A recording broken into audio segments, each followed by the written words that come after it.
إن الحمد لله نحمده ونستعينه ونستغفره ونعوذ بالله من شرور أنفسنا ومن سيئات أعمالنا من يهده الله فلا مضل له ومن يضلل فلا هادي له وأشهد أن لا إله إلا الله وحده لا شريك له وأشهد أن محمدا عبده ورسوله أما بعد فإن خير الحديث كتاب الله وخير الهدي هدي محمد صلى الله عليه وعلى آله وسلم وشر الأمور محدثاتها وكل محدثة بدعة وكل بدعة ضلالة وكل ضلالة في النار۔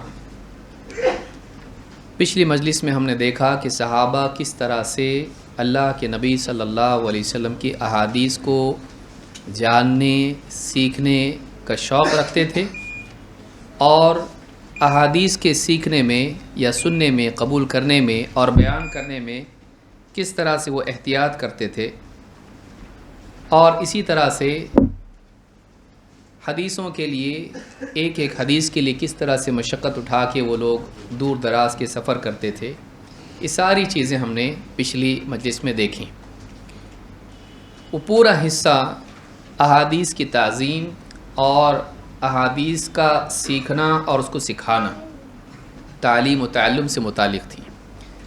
اب ہم ایک دوسرا حصہ اس سے آگے شروع کریں گے جس میں تعلیم کا معاملہ نہیں بلکہ اس میں تعمیل کا معاملہ زیادہ ہے، کہ کس طرح سے صحابہ نبی اکرم صلی اللہ علیہ وسلم کی سنت کو، چاہے وہ عقائد کا معاملہ ہو یا چاہے وہ شرعی احکام کا معاملہ ہو، کیسے سنت کی اتباع کا شوق رکھتے تھے، کیسے سنت پر عمل کرتے تھے، کیسے آپ کے حکموں کو پورا کرتے تھے، کیسے آپ کی منع کی ہوئی چیزوں سے رک جاتے تھے، کیسے دوسروں کو اس کی تعلیم دیتے تھے اور اگر وہ نہ مانیں تو ان سے ناراض ہوتے تھے، ڈانٹتے تھے، کس طرح سے وہ عقل پر اور لوگوں کے فتووں پر سنت کو ترجیح دیتے تھے اور کس طرح سے وہ بدعات سے دور رہتے تھے۔ یہ جو حصہ ہے اب ہم انشاءاللہ شروع کریں گے۔ امید ہے کہ انشاءاللہ آپ لوگ نہیں سوئیں گے، ورنہ اتنا سب محنت کر کے فائدہ ہے، ہاں سو جائیں گے تو یہ تو پتہ چلے گا تھوڑے وقت کے بعد۔ ہاں یہ سب سے خطرناک وقت ہوتا ہے، دوپہر کا وقت۔ ایک تو صبح سے برداشت کر رہے ہیں، دوپہر میں کھانا کھانے کے بعد برداشت کی طاقت ختم ہو جاتی ہے، پھر نیند آتی ہے، اور بازو والے کو آئی تو اور زیادہ حوصلہ ملتا ہے کہ بھائی یہ جب سو رہا ہے تو میں کیوں نہیں سو بھائی۔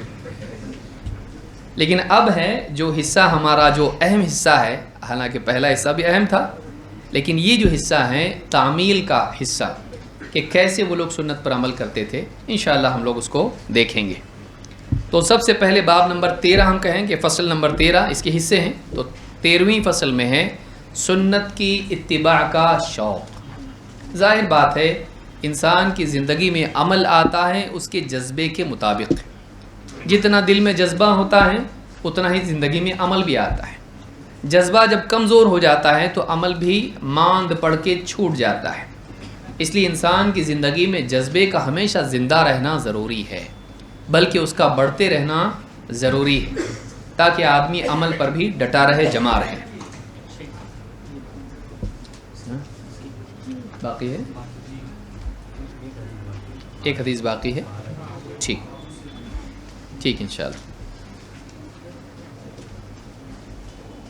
ابو سرمہ ابو ایوب انصاری رضی اللہ تعالیٰ سے روایت کرتے ہیں، انہ قال حین حضرتہ الوفاہ، جب ان کی وفات کا وقت آیا ابو ایوب انصاری رضی اللہ تعالیٰ عنہ کی، تو انہوں نے فرمایا کنت کتمت عنکم شیئا سمعتہ من رسول اللہ صلی اللہ علیہ وسلم، میں اب تک تم سے ایک بات جو میں نے اللہ کے رسول صلی اللہ علیہ وسلم سے سنی تھی اب تک تم سے چھپاتا رہا، تم سے میں نے ایک بات چھپائے رکھی۔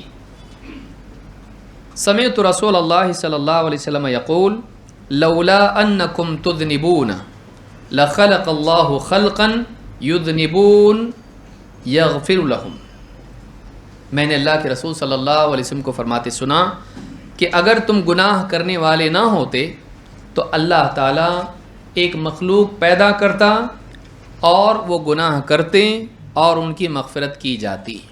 اس حدیث کو امام مسلم نے روایت کیا ہے۔ ایک اور روایت کے الفاظ ہیں جو مسلم ہی کے ہیں، والذی نفسی بیدہ، اس ذات کی قسم جس کے ہاتھ میں میری جان ہے، لو لم تذنبوا لذهب اللہ بکم، اگر تم گناہ نہ کرتے اللہ تعالیٰ تم کو ہٹا کے دوسروں کو لے آتا، لجاء بقوم، ایک ایسی قوم کو لے آتا، یذنبون، جو گناہ کرتے، فیستغفرون اللہ، اور اللہ سے مغفرت کی دعا کرتے، فیغفر لہم، اور اللہ ان کی مغفرت کرتا۔ اس حدیث کو بھی امام مسلم نے روایت کیا ہے۔ یعنی صحابہ اتنا ڈرنے لگے، گناہ ہو گیا تو ہلاک ہو گیا، غلطی ہوگی تو ہلاک ہو گیا۔ اللہ کے نبی صلی اللہ علیہ وسلم نے کہا اگر تم گناہ نہیں کرنے والے ہوتے نا تو اللہ تم کو ہٹا کے دوسروں کو لے آتا، اور پھر وہ مغفرت کی دعا کرتے اور اللہ ان کو معاف کرتا۔ یعنی اللہ نے ایسی مخلوق نہیں بنائی جس سے غلطی نہیں ہوگی، اللہ نے ایسی مخلوق بنائی، ہم کو ایسا بنایا کہ ہم غلطی کریں گے، اور ہم غلطی کرنے کے بعد اللہ سے معافی مانگیں گے، اور پھر اللہ تعالیٰ کیا کرے گا؟ معاف کرے گا۔ جہاں اللہ تعالیٰ رحیم ہے وہیں غفور بھی ہے۔ جب بندہ غلطی کرتا ہے اللہ تعالیٰ سے مغفرت کی دعا کرتا ہے، اللہ تعالیٰ اس پر رحم کر کے اس کی مغفرت کرتا ہے۔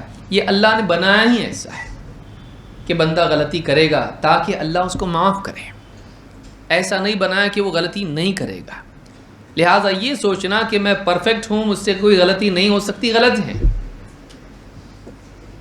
اللہ تعالیٰ قرآن کریم میں بھی فرماتا ہے ان اللہ یحب التوابین ویحب المتطہرین، اللہ بار بار توبہ کرنے والوں کو اور پاک صاف رہنے والوں کو پسند کرتا ہے۔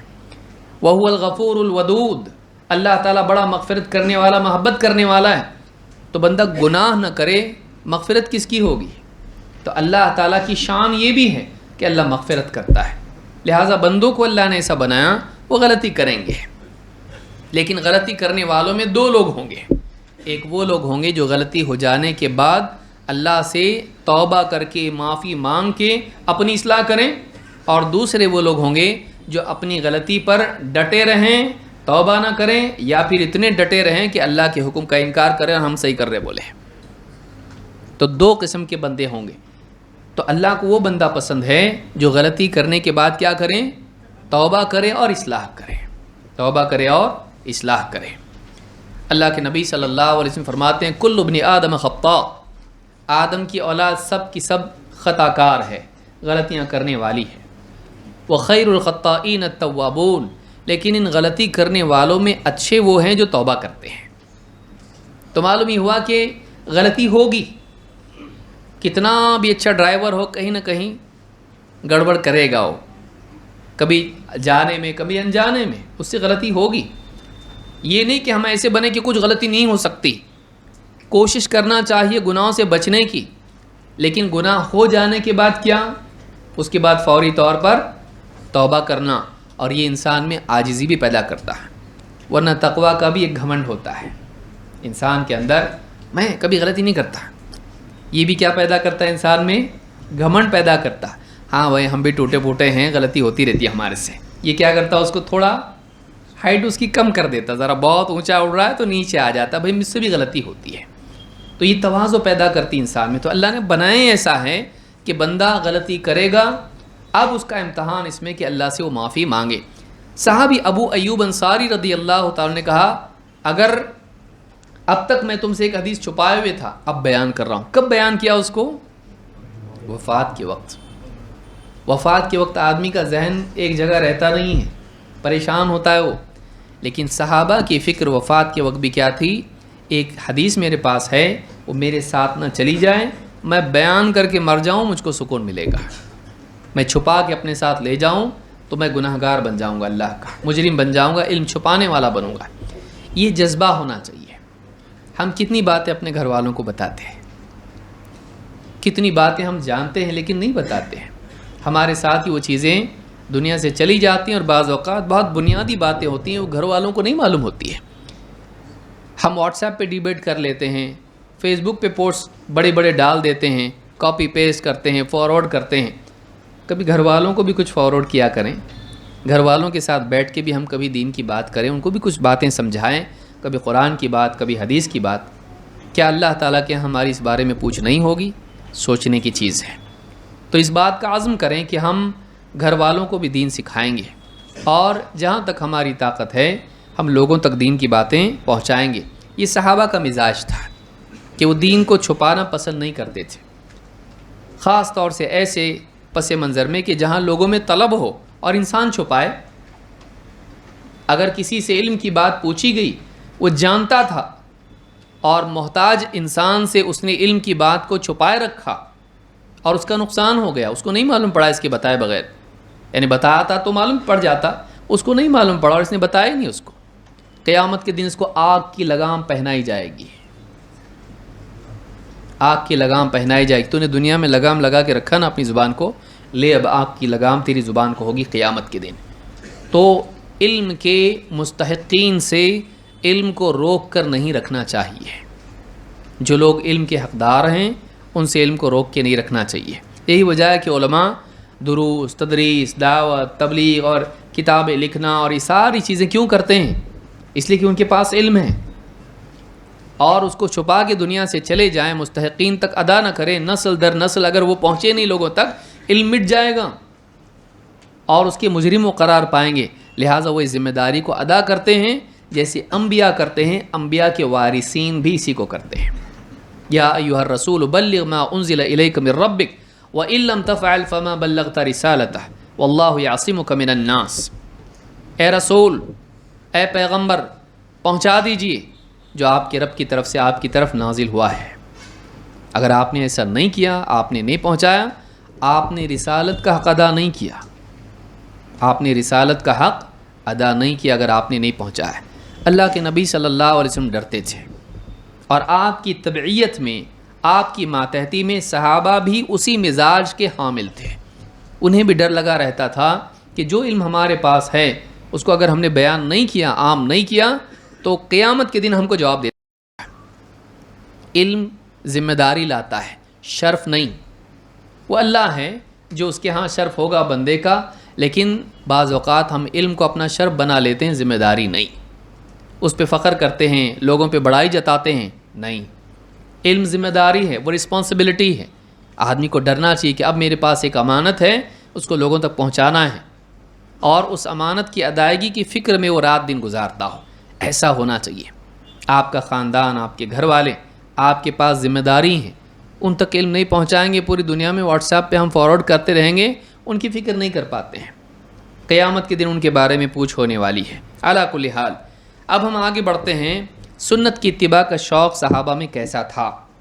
ابو سعید خدری رضی اللہ تعالیٰ عنہ، جن کا واقعہ ہم نے دیکھا، حضرت عمر کے واقعے میں آئے تھے، وہ کہتے ہیں بینما رسول اللہ صلی اللہ علیہ وسلم یصلی باصحابہ، ایک دن کی بات ہے جب اللہ کے رسول صلی اللہ علیہ وسلم اپنے صحابہ کو نماز پڑھا رہے تھے۔ اذ خلعنا علیہ، آپ نے نماز ہی کی حالت میں اپنی جوتیاں اتار دیں، فوضعہما عن یسارہ، اور اپنے بائیں طرف اپنی جوتیاں رکھ دیں۔ اس زمانے میں مسجد میں کنکریاں ہوا کرتی تھیں، اور جوتیاں اگر پاک ہوں تو لوگ نماز بھی پڑھ لیتے تھے جوتیاں پہنے، تو آپ نے اپنی جوتیاں نکال کے رکھ دیں بائیں طرف۔ فلما رأى ذلك القوم القوا نعالهم، پیچھے صحابہ بھی کچھ تھے جو جوتیاں پہن کے نماز پڑھ رہے تھے۔ جب انہوں نے دیکھا کہ اللہ کے نبی صلی اللہ علیہ وسلم نے جوتیاں اتار دی ہیں، تو انہوں نے بھی، صحابہ نے بھی اپنی جوتیاں نماز ہی کی حالت میں اتار دی ہیں۔ جب نماز ختم ہوئی تو اللہ کے رسول صلی اللہ علیہ وسلم نے ان سے کہا ما حملکم علی القاء نعالکم، تم لوگوں نے اپنی جوتیاں کیوں اتاری؟ کیا چیز ہے جس کی وجہ سے تم نے اپنی جوتیاں اتار دیں؟ صحابہ کا جواب کیا تھا؟ صحابہ نے جواب دیا رأیناک القیت نعلیک فالقینا نعالنا، اللہ کے رسول ہم نے آپ کو دیکھا، آپ نے نماز میں اپنی جوتیاں اتار دی، ہم نے بھی اتار دی، ہم نے آپ کو اپنی جوتیاں اتارتے دیکھا تو ہم نے بھی اتار دیں۔ فقال رسول اللہ صلی اللہ علیہ وسلم ان جبریل اتانی، آپ نے فرمایا بات یہ ہے کہ میرے پاس جبریل آئے، فاخبرنی ان فیہما قدرا، اور انہوں نے بتایا کہ میری جوتیوں میں نجاست لگی ہوئی ہے، او قال اذن، یا گندگی لگی ہے، فالقیتہما، تو میں نے انہیں اتار دیا۔ اس واقعے کو امام ابو داؤد نے اپنی سنن میں روایت کیا اور اس کی سند صحیح ہے. اس میں کئی باتیں ملتی ہیں، لیکن سب سے بنیادی بات جو ہم کو یہاں پر دیکھنی ہے وہ یہ کہ صحابہ نے اتنا بھی انتظار نہیں کیا کہ نبی صلی اللہ علیہ وسلم نماز ختم کریں اور آپ سے پوچھیں کیوں اتارے آپ جوتیاں. یہاں معاملہ کیا ہو رہا؟ الٹا ہو رہا کہ صحابہ نے نماز ہی میں آپ کی اتباع میں جوتیاں اتار دیں، اور نماز کے بعد آپ نے پوچھا تم نے کیوں اتاری، اور صحابہ نے کہا جب ہم نے آپ کو دیکھا تو ہم نے وہی کیا. یعنی صحابہ انتظار نہیں کرتے تھے اللہ کے نبی صلی اللہ علیہ وسلم کی اتباع میں. آپ نے بھی یہ نہیں کہا مجھ سے پوچھے بغیر کیسے تم نے اتباع کی.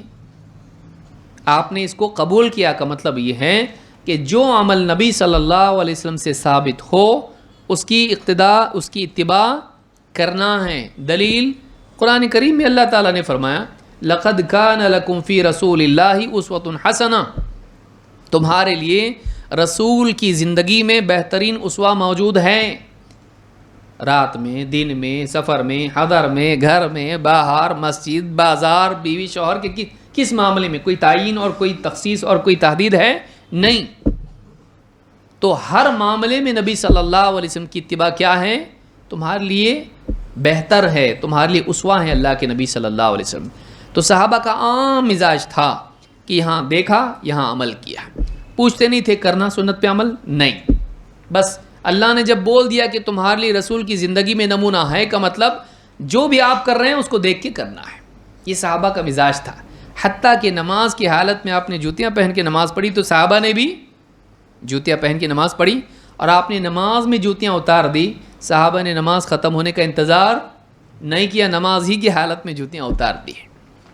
لیکن یہاں ایک اور چیز ہے جو بہت اچھی دلیل ہے کہ بعض لوگ جو کہتے ہیں کہ نبی صلی اللہ علیہ وسلم عالم الغیب ہیں. آپ ان سے پوچھ سکتے ہیں کہ نبی صلی اللہ علیہ وسلم کو خود سے معلوم ہوا یا جبریل کے بتانے سے؟ آپ صلی اللہ علیہ وسلم کیا بولیں؟ جبریل میرے پاس آیا اور مجھ کو بتایا کہ آپ کی جوتیوں میں گندگی لگی ہے تو میں نے اس کو اتار دیا. کا مطلب یہ کہ آپ کو خود سے معلوم تھا؟ نہیں. اور آدمی کہہ رہا کہ نبی صلی اللہ علیہ وسلم عالم الغیب ہیں. کوئی کہہ سکتا نہیں معلوم تو تھا لیکن جبریل بھی آ کے بتا دیے، ڈبل بات ہو گئی. نہیں. تو اس کا مطلب یہ ہوگا کہ اللہ کے نبی صلی اللہ علیہ وسلم جانتے بوجھتے گندگی لے کے مسجد میں گئے اور جانتے بوجھتے نجاست والی جوتیاں پہن کے نماز پڑھے، یہ مطلب لیتا ہے تو نہیں. کا مطلب معلوم نہیں تھا. تو اس سے معلوم ہوتا ہے کہ نبی صلی اللہ علیہ وسلم عالم الغیب نہیں تھے. آپ کو یہ بھی معلوم نہیں تھا کہ آپ کی جوتیوں کے نیچے نجاست ہے. جبریل کو آنا پڑا بتانے کے لیے.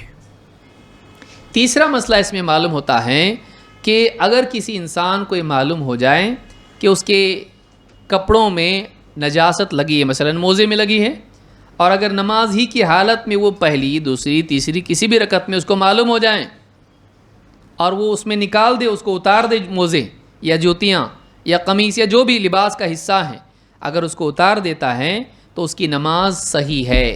اس کو نماز دہرانے کی ضرورت نہیں ہے، کیونکہ آپ نے نہیں کہا توڑ دو نماز، میری جوتیوں میں نجاست تھی، واپس سے پڑھیں گے. واپس سے پڑھیں تو جتنی پڑھی تھی آپ نے نماز، تکبیر اور اس کے بعد جو بھی پڑھا تھا آپ نے اس کو مانا باقی ہے یا ختم کر دیا؟ اس کو باقی مانا. اسی لیے علماء نے کہا کہ اگر کوئی آدمی پوری نماز پڑھ لے اور نماز پڑھنے کے بعد معلوم ہو کہ اس کے لباس میں نجاست تھی تو اب اس کی نماز صحیح ہے یا نہیں ہے؟ صحیح ہے، کیونکہ معلوم ہونے سے پہلے جتنی نماز پڑھی وہ رد ہوئی کہ نہیں. تو پوری پڑھی تو پوری. اس کے بعد اگر معلوم ہو جائے تو اب اس کو نماز دہرانے کی ضرورت نہیں. لیکن نماز ہونے کے بعد یاد آیا کہ وضو نہیں کیا تھا، کنسیشن چاہیے؟ نہیں مل سکتا. اس کو کیا کرنا پڑے گا؟ نماز دہرانی پڑے گی. وہ الگ مسئلہ ہے اور یہ الگ مسئلہ ہے. مجتہد نہیں بننا. ایک مسئلہ بہت زبردست معلوم ہوا، اب میں اس میں سے اجتہاد کروں گا. مت کرو، اجتہاد نہیں کرنا. ایک مسئلہ دوسرے مسئلے سے الگ ہوتا ہے. عمر ابن خطاب رضی اللہ تعالیٰ کے زمانے میں انہوں نے نماز پڑھا دی، جبکہ بعد میں یاد آیا میں غسل نہیں کیا تھا، اور نماز پڑھا دی. امام مالک نے موطا میں اس کو روایت کیا ہے. تو حضرت عمر نے کہا تمہاری ہو گئی اور اپنی نماز دہرا لی، کیونکہ ان پر کچھ نہیں ہے اور امام امام کا چونکہ اپنا ہی وضو نہیں تھا تو وہ اس کے مکلف ہے، تو انہوں نے اپنی نماز دہرائی، باقی لوگوں سے نہیں کہا کہ دہرانے کے لیے۔ اس سے یہ بات بھی معلوم ہوتی ہے کہ امام کی بعض اوقات نماز نہیں ہوتی لیکن مقتدی کی، تو لڑو مت اس کی وجہ سے، وہ رفع الیدین نہیں کرتے، ان کے پیچھے ہوتی کیا؟ تو ایسا نہیں ہے، ان کو کسی کا فتویٰ بیچارے کو علم نہیں ہے اس لیے عمل کر رہا ہے، آپ اپنی صحیح پڑھ لو نماز اس کے پیچھے، الا یہ کہ وہ مسلمان ہی نہ ہو۔ اگر کوئی قادیانی پڑھا رہا نماز اور آپ پڑھ رہے، ہوتی نماز، قادیانی کی تکفیر علماء نے کی ہے۔ ہاں لیکن ایسا ہے کہ کوئی جہالت میں، اس کو نہیں معلوم، کچھ خرافات میں مبتلا ہے، تو اس کے پیچھے مجبوری کی حالت میں پڑھ لے تو نماز انشاءاللہ ہو جائے گی۔ ہاں اگر کوئی جانتے بوجھتے شرک اور کفر کرتا ہے، سب سمجھائے پھر بھی ادھر کا ادھر ہے، پیڑ کی جرا ہلتا ہی نہیں کہیں، ٹکا ہوا ہے اس کے اوپر، اب اس کے پیچھے نہیں پڑنا چاہیے۔ یہ کب؟ حق واضح ہونے کے بعد، پہلے نہیں۔ جو لوگ امام صاحب کے مسئلے میں اتنی باریکی کرتے، جائیداد کے مسئلے میں ماں باپ کے بارے میں نہیں کرتے ایسا،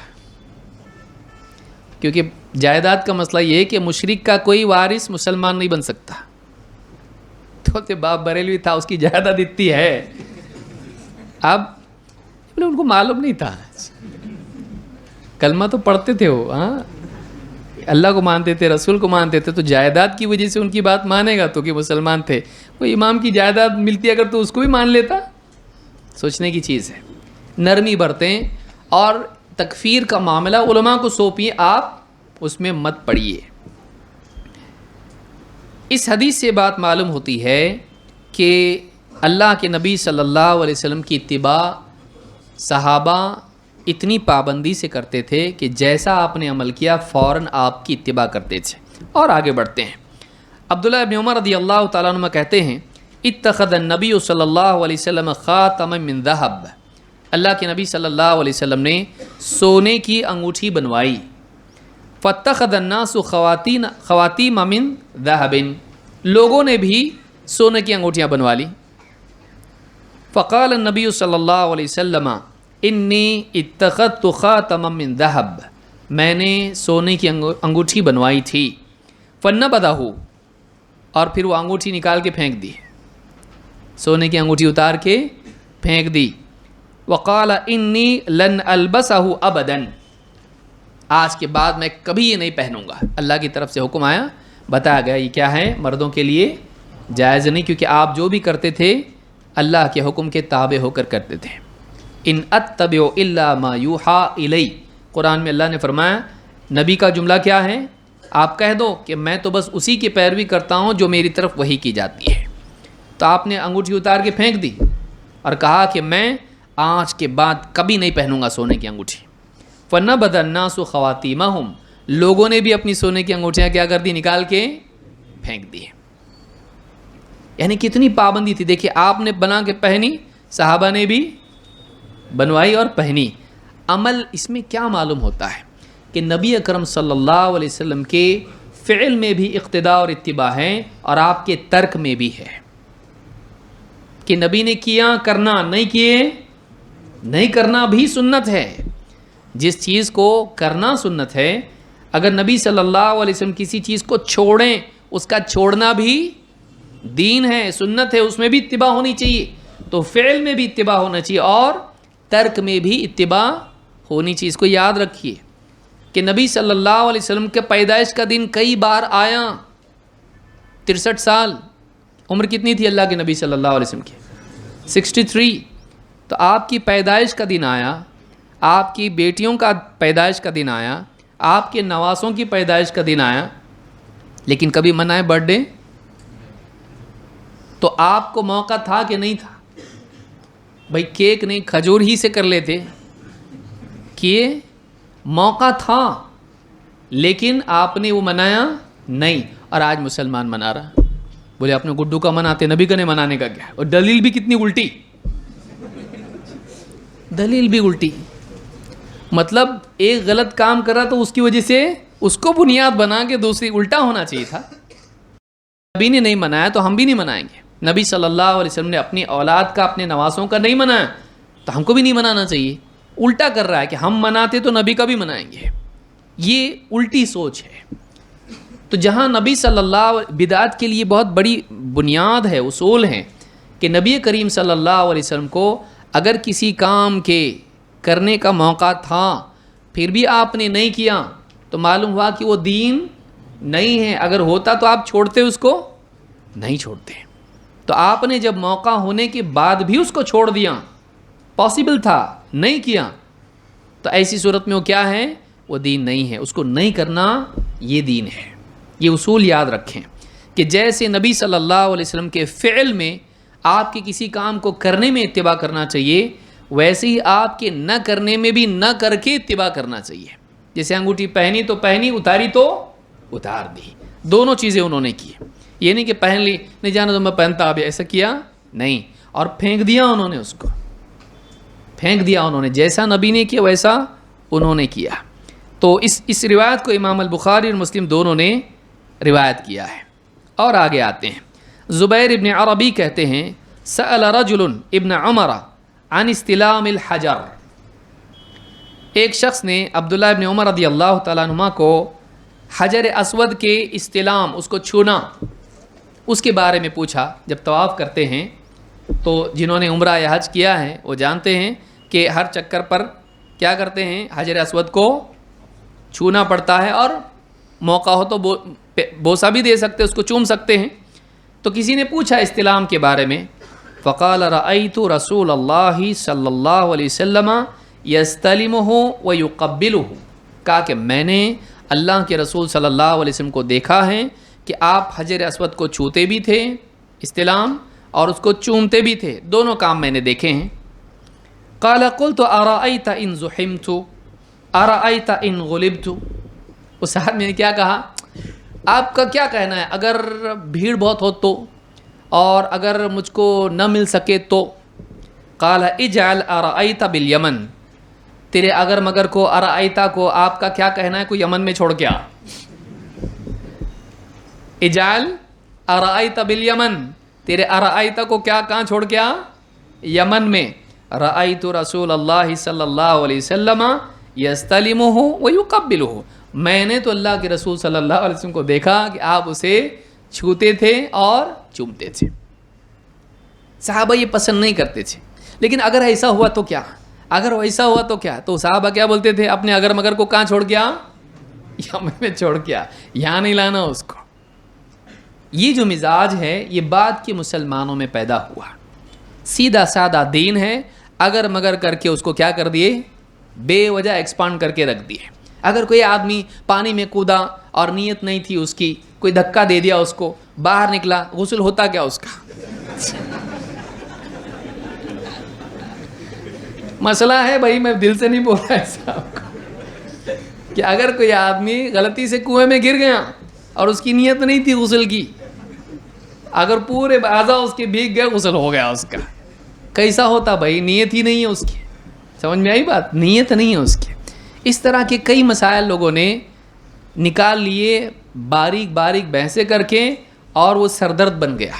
کیونکہ ہر مسئلے میں پھر 4 سوال اور کھڑے ہوتے ہیں. گھڑا ہوا اس طرح کا جب مسئلہ ہوتا ہے فرضی، صحابہ پسند نہیں کرتے تھے اس کو بے وجہ کے. اس لیے کہتے تھے کہ مصیبت آنے سے پہلے شور مت مچاؤ. سلف بولتے تھے جب مصیبت آئی نہیں شور کائے کو مچاتے ہو؟ جب مصیبت آئے گی، کوئی پریشانی آئے گی، مسئلہ آئے گا، اس کے حل کرنے والے بھی ہوں گے.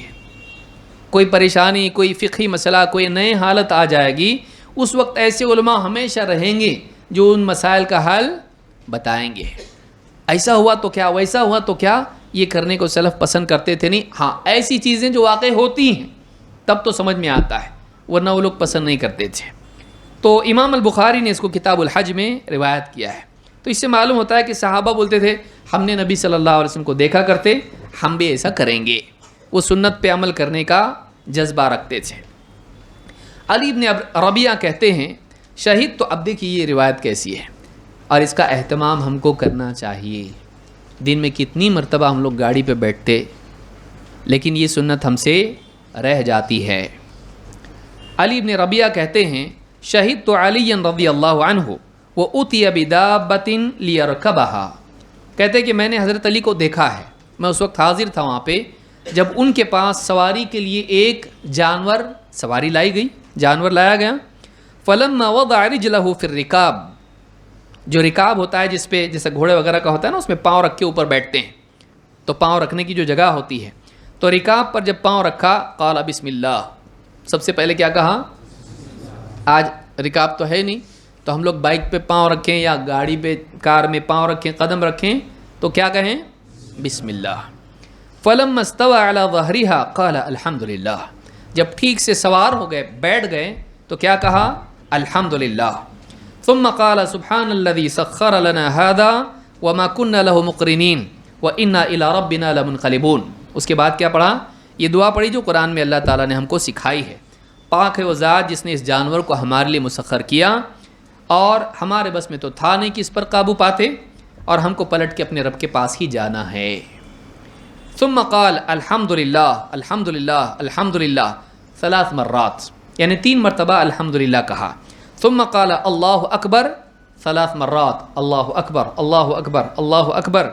ثم قال سبحانك انی ظلمت نفسی فاغفر لی فانہ لا یغفر الذنوب الا انت، پھر کہا کہ پاک ہے وہ ذات، اے اللہ تو پاک ہے تمام عیوب سے، میں نے اپنے اوپر ظلم کیا ہے تو تو میری مغفرت کر دے، اس لیے کہ تیرے سوا کوئی نہیں جو مغفرت کرے۔ ثم ضحک، پھر ہنس دیے، اتنا کہہ کہ کیا کیے؟ ہنسے۔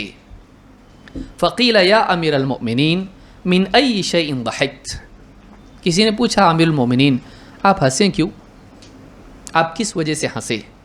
قال رأیت النبی صلی اللہ علیہ وسلم فعل کما فعلت ثم ضحک، کہا میں نے اللہ کے نبی صلی اللہ علیہ وسلم کو بھی وہ سب کرتے دیکھا جو میں نے کیا، اس کے بعد آپ صلی اللہ علیہ وسلم بھی ہنسے تھے، اس وجہ سے میں ہنسا۔ فقلت یا رسول اللہ من ای شیء ضحکت، اور میں نے بھی ایسے ہی پوچھا تھا کہ اللہ کے رسول آپ کیوں ہنسے، آپ کیوں ہنسے؟ قال ان ربک یعجب من عبدہ اذا قال رب اغفر لی ذنوبی، تمہارا رب بندے پر جب وہ کہتا ہے اے میرے رب میرے گناہوں کو معاف کر دے، تو تمہارا رب اس بندے پر تعجب کرتا ہے، ویقول، اور کہتا ہے یعلم انہ لا یغفر الذنوب غیری، میرا بندہ جانتا ہے کہ میرے سوا مغفرت کرنے والا اور کوئی نہیں ہے، میرے سوا کوئی مغفرت کرنے والا نہیں، میرا بندہ اس کو مانتا ہے، تو اللہ بندے پر تعجب کرتا ہے، کتنا اچھا بندہ ہے کہ اس کو معلوم ہے کہ میرے سوا گناہوں کو مغفرت کرنے والا کوئی نہیں، تو اللہ کی اس بات پر اللہ کے نبی صلی اللہ علیہ وسلم خوشی سے ہنس دیے۔ کتنی بڑی بات ہے کہ اللہ تعالیٰ بندے پر تعجب کر رہا ہے۔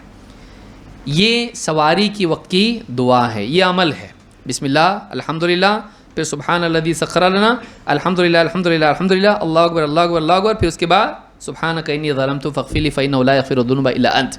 یہ ہر دن کرنا چاہیے سواری پر سوار ہوتے وقت۔ تو یہ اس پوری روایت میں آپ دیکھیں دعاؤں میں بھی اتباع کی، لیکن کہاں تک اتباع کی؟ ہنسے تو یہ بھی ہنسے، اتنا بھی صحابہ نبی صلی اللہ علیہ وسلم کی سنتوں کو، اور آپ کی کوئی ادا ایسی ہے تو اس کی بھی اقتدا کرتے تھے کہ آپ نے پوری دعا پڑھ کے آپ ہنس دیے تو یہ بھی ہنس دیے۔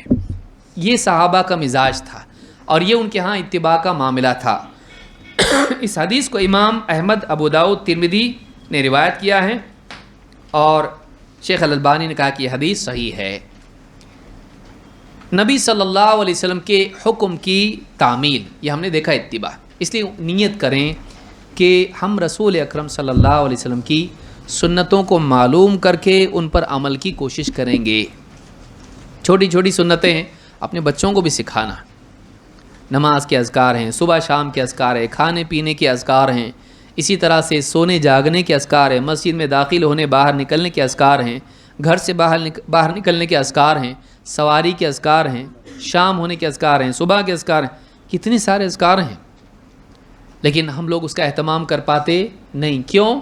بزی ہے، بہت بزی ہے ہم لوگ، واٹس ایپ کے لیے بزی نہیں ہے، ہاں فیس بک پہ کسی کا لائک کرنا فریضہ سمجھتے اپنا، ہم لوگ نہیں لائک کیا تو یہ بھی میرا لائک نہیں کرے گا،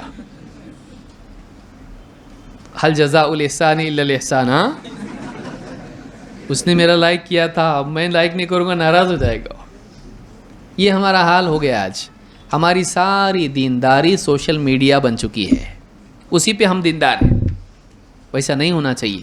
صبح سے شام تک کی زندگی میں جو بھی سنن ہیں ان کا اہتمام کرنا چاہیے، کھانے کے آداب، سونے جاگنے کی اور بہت آسان چیزیں ہیں، بہت آسان چیزیں، ان کا اہتمام ہونا چاہیے زندگی میں۔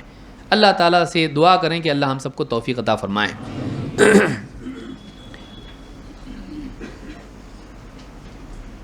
فصل نمبر 14۔ اب ہم دیکھیں گے کہ نبی صلی اللہ علیہ وسلم کے حکم کی تعمیل صحابہ کیسے کرتے تھے۔ اللہ کے نبی صلی اللہ علیہ وسلم کوئی حکم دے دیں، کیا مجال تھی کہ صحابہ اس کی خلاف ورزی کریں؟ یہ چیز ان کی زندگی میں تھی، حکم پورا کرتے تھے۔ ابو ہریرہ رضی اللہ عنہ کہتے ہیں ان رسول اللہ صلی اللہ علیہ وسلم دخل المسجد، اللہ کے رسول صلی اللہ علیہ وسلم مسجد میں داخل ہوئے۔ فدخل رجل فصلى، ایک آدمی مسجد میں داخل ہوا آپ کے بعد اور اس نے نماز پڑھی، اور ایک روایت میں ولم یتم الرکوع والسجود، اس آدمی نے جلدی جلدی نماز پڑھی اور رکوع اور سجدہ ٹھیک سے ادا نہیں کیا، ادھورا ادھورا کیا، ایک دم سکون سے رکوع سکون سے سجدہ نہیں کیا۔ ثم جاء فسلم علی رسول اللہ صلی اللہ علیہ وسلم، اور نماز ختم کر کے آیا اور اللہ کے رسول صلی اللہ علیہ وسلم کو سلام کیا۔ فرد رسول اللہ صلی اللہ علیہ وسلم السلام، آپ نے سلام کا جواب دیا۔ وقال، اور کہا ارجع فصلی فإنک لم تصلی، آپ نے کہا واپس جاؤ اور نماز پڑھو اس لیے کہ تم نے نماز نہیں پڑھی، واپس جاؤ نماز پڑھو اس لیے کہ تم نے نماز نہیں پڑھی۔ فرجع الرجل، واپس گیا آدمی۔ اچھا، اس نے کہا ابھی تو پڑھا نا میں نے۔ ہم کو اگر کوئی عالم صاحب بولے تو کہیں عالم صاحب دیکھیں نہیں آپ میں پڑھا نا ابھی نماز۔ انہوں نے ایسا نہیں کہا، جو صحابی تھے انہوں نے جب آپ نے کہا کہ واپس جا نماز پڑھ، تو نے نماز نہیں پڑھا، تو انہوں نے آپ کی بات کو لیے، اپنی بات کو یعنی کہا آپ دیکھے نہیں ہوں گے رسول اللہ صلی اللہ علیہ وسلم، میں پڑھا گا ابھی وہیں پڑھ رہا تھا، وہ کونے میں پڑھ رہا تھا، نہیں بولی، بالکل چپ چاپ اٹھے گئے۔ فرجع الرجل فصلى كما كان صلى، اور جا کے پھر نماز پڑھی لیکن ویسے ہی پڑھی جیسے اس سے پہلے پڑھی تھی۔ ثم جاء الى النبي صلی اللہ علیہ وسلم فسلم علیہ، پھر واپس آئیں اور اللہ کے نبی صلی اللہ علیہ وسلم کو سلام کیا۔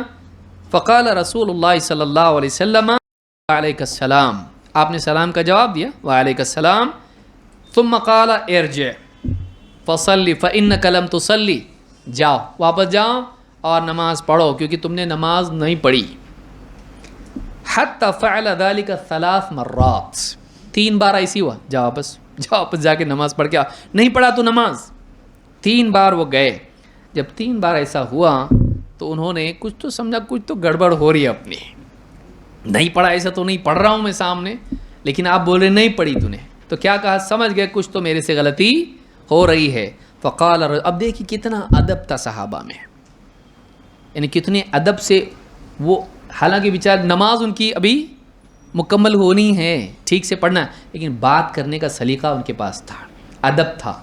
اسی لیے علم کے لیے علم کا ادب ضروری ہے۔ آج معلومات بڑھ گئی لیکن علم کا ادب نہیں ہے، علماء کا ادب، کتابوں کا ادب، دینی مجالس کا ادب نہیں ہے، اس لیے وہ برکات بھی نہیں ہے جو علم کی اس زمانے میں وہ لوگ دیکھتے تھے۔ ہمارے پاس نالج ہے، علم نہیں ہے، ہمارے پاس ڈیٹا ہے، علم نہیں ہے۔ معلومات الگ چیز ہے اور واقعی علم جس کو کہتے ہیں وہ ایک الگ چیز ہے، اس کی اس کا ایک نور ہوتا ہے، اس کی ایک برکت ہوتی ہے، اس کی ایک خیر ہوتی ہے، اس کا ایک اثر ہوتا ہے۔ انہوں نے کیا کیا، فقال الرجل، آ کے کہا اللہ کے رسول، والذی بعثک بالحق، اس ذات کی قسم جس نے آپ کو حق دے کے بھیجا ہے، آپ کی بات غلط نہیں ہے، کہیں نہ کہیں میری غلطی ہو رہی ہے، اس ذات کی قسم جس نے آپ کو حق کے ساتھ بھیجا ہے، ما احسن غیر ھذا، مجھ کو اس سے اچھا پڑھنا آتا ہی نہیں، اس سے اچھی نماز میں نہیں پڑھ سکتا، فعلمنی یا رسول اللہ، اللہ کے رسول آپ ہی سکھا دو نا مجھ کو، اس ذات کی قسم جس نے آپ کو حق کے ساتھ بھیجا ہے، مجھ کو اس سے اچھی نماز پڑھنی آتی نہیں، دس از مائی بیسٹ صلاۃ، یہ میری بہترین نماز ہے، ایسی ہی آتا میرے کو پڑھنے، آپ سکھا دو مجھ کو اللہ کے رسول کیسا پڑھنا چاہیے بتاؤ مجھ کو۔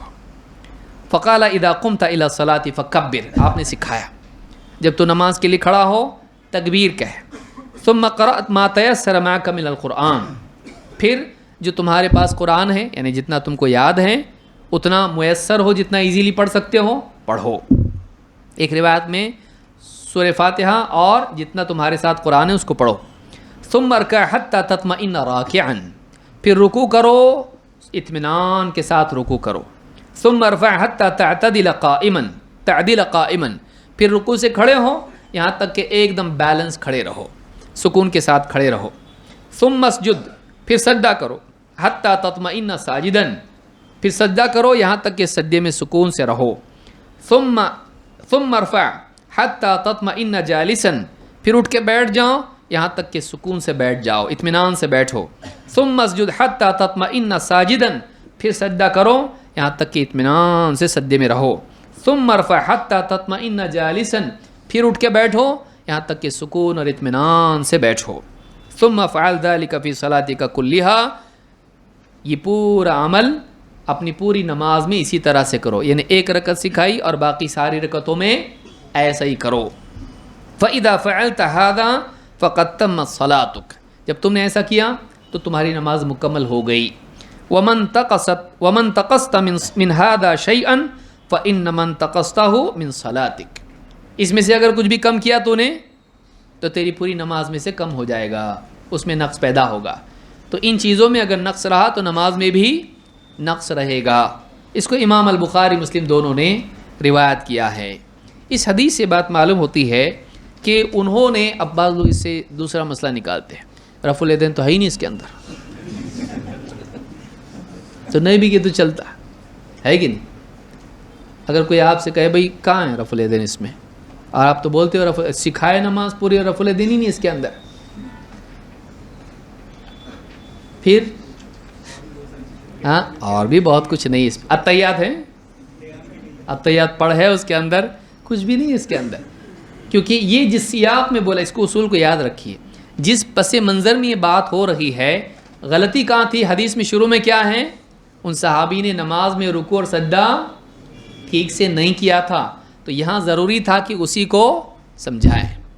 کوئی آدمی مثال کے طور پر دعا غلط پڑھا، پورا قرآن پڑھاتے اس کو آپ، ہاں جتنا اس کو غلطی ہے آپ اتنا ہی سمجھاؤ گے اس کو، یہ نہیں کہ پورا دین سمجھا دیے اس کو آپ، بیٹھ پورا دین سیکھا بھی، کرتے ایسا نہیں.